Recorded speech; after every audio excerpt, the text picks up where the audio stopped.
Ngayon nyo guys, kumakain ng ampalaya ang anak ko.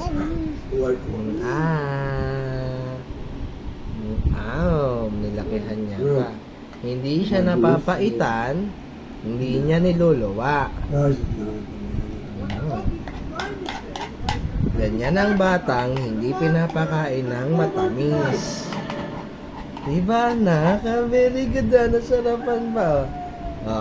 Cute ng puti. Ang palaya yan ha. Subuan ko pa siya ulit.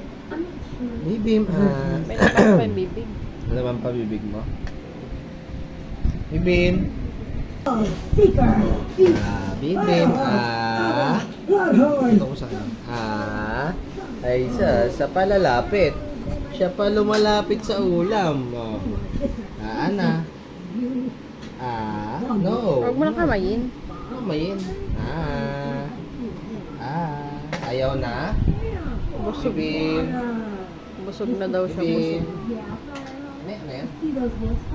Ano yan? Nauuhaw na.